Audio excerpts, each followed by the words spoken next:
श्रीजुक्त नारायण गोरा महोदय आसुचंती आपनक ग्रहण किए करता जेजंत हमर माने महाप्रभु तांकर मंगल करंतु आनंद काना हरि बोला यही होची भाव यही होची भल पाइला कारण महाप्रभु करंतु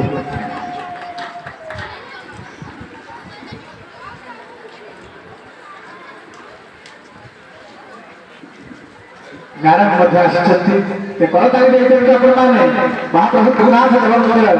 आशीर्वाद समस्त ऊपर धरी पड़े आम समस्त बात आस आम हूँ पतित सी हूँ पतित केड़े कथा